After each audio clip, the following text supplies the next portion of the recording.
ঘরে থাকা 1 কাপ কাঁচা চাল দিয়ে তৈরি করে দেখাবো দুধ সাদা সরু চাকলি পিঠা।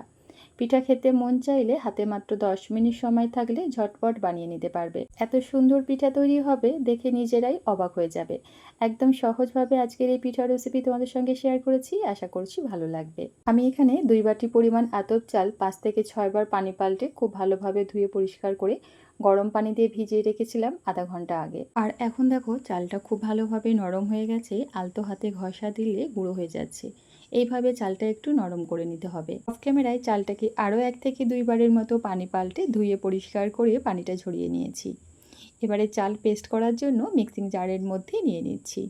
এই পিঠাটা বানাতে 10 থেকে 15 মিনিট সময় লাগে। শুধুমাত্র পিঠা তৈরি করার কিছুক্ষণ আগে চালটাকে একটু ভিজিয়ে রাখতে হবে, তাহলে দেখবে কাজটা একদম পানির মতো সহজ মনে হবে। এবার দিয়ে দিব ওই বাটি মেপে, মানে এই বাটি মেপেই আমি 1 বাটি চাল নিয়েছিলাম। আর দিয়ে দিচ্ছি 1 বাটি পরিমাণ নারকেল। নারকেলের ওপরের কালো খোসাটা ছাড়িয়ে এভাবে ছোট ছোট টুকরো করে নিয়েছি। এতে করে পিঠাগুলো একদমই সাদা ধপধপে তৈরি হবে, দেখতেও ভালো লাগবে, খেতেও ভালো লাগবে। নারকেল দিলে পিঠাটা খেতে অনেক বেশি ভালো লাগে, তবে হাতের কাছে না থাকলে শুধুমাত্র চাল দিয়েও পিঠাটা বানাতে পারবে। এবার পরিমাণ মতো পানি দিয়ে চালটা খুব ভালোভাবে মিহি করে পেস্ট করে নিয়েছি। দেখো ব্যাটারের মধ্যে কিন্তু চালের কোনো রকম দানা বা দলাভাব একদম নেই। চাল পেস্ট করার সময় খুব বেশি পরিমাণ পানি একসঙ্গে দিতে যাবে না, প্রয়োজন মতো পানি অ্যাড করে চালটাকে ব্লেন্ড করে নেবে, তাহলে দেখবে ব্যাটারটা একদম স্মুথ আর মসৃণ হবে। এবারে চালের ব্যাটারটা একটা মিক্সিং বোলের মধ্যে নিয়ে নিলাম।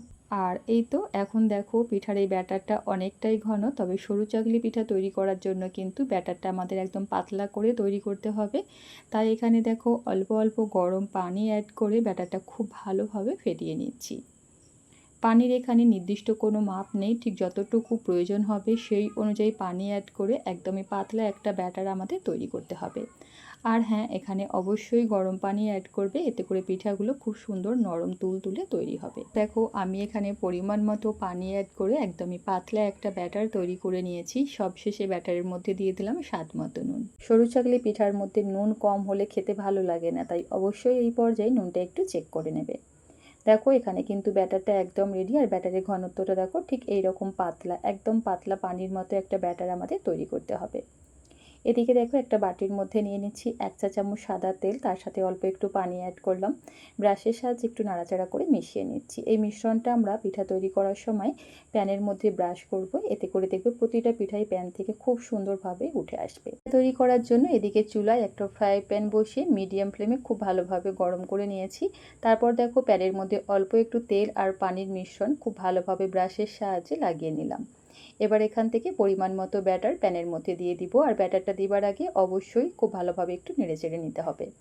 ব্যাটার দিবার সঙ্গে সঙ্গেই কয়েক সেকেন্ড অপেক্ষা করবে, তারপর দেখবে সুন্দরভাবে একটা পিঠা তৈরি হয়ে যাবে। এটা প্রথম পিঠা, আর ভাবতেও পারিনি এত সুন্দর তৈরি হবে। দেখো খুব সহজেই প্যান থেকে উঠে আসলেও সেই সাথে পিঠাটা একদম সাদা ধপধপে পাতলা আর অসংখ্য ছিদ্রযুক্ত। তো দেখো এই পিঠাটা একটা প্লেটের মধ্যে উঠিয়ে নিলাম। সেমভাবে আরও কয়েকটা পিঠা তোমাদের তৈরি করে দেখাচ্ছি। আর হ্যাঁ, এই ব্যাটারটা দিবার আগে কিন্তু অবশ্যই প্যানটা খুব ভালোভাবে গরম থাকতে হবে, তাহলে দেখবে পিঠাগুলো খুব সুন্দর তৈরি হবে। আর পিঠাগুলো বানানোর সময় চুলার ফ্লেম প্রথম থেকে শেষ পর্যন্ত মিডিয়াম হাইয়ের মাঝামাঝি রাখতে হবে, তাহলে দেখবে প্রতিটা পিঠাই ঠিক এইরকম পারফেক্ট তৈরি হবে। আর এই পিঠাগুলো উল্টে পাল্টে ভাজবার কোনো প্রয়োজন নেই, ওপর সাইডটা সুন্দরভাবে ড্রাই হয়ে গেলেই উঠিয়ে নিতে হবে। দেখতেই পাচ্ছ বন্ধুরা এই পিঠাটাও কতটা সুন্দর তৈরি হয়েছে। সেমভাবে আরও একটা পিঠা তোমাদের তৈরি করে দেখাচ্ছি। যে সকল বন্ধুরা ভিডিও দেখতে দেখতে এই পর্যন্ত চলে এসেছো, প্লিজ একটা লাইক দিয়ে কন্টিনিউ ভিডিওটা দেখার চেষ্টা করবে। আর হ্যাঁ, রেসিপি ভালো লাগলে নিজের ফ্রেন্ড ফ্যামিলির সঙ্গে শেয়ার করবে। তো দেখো এখানে সেমভাবে আরও একটা পিঠা বানিয়ে নিলাম। দেখতেই পাচ্ছ এই পিঠাটাও কিন্তু খুব সুন্দর তৈরি হয়েছে।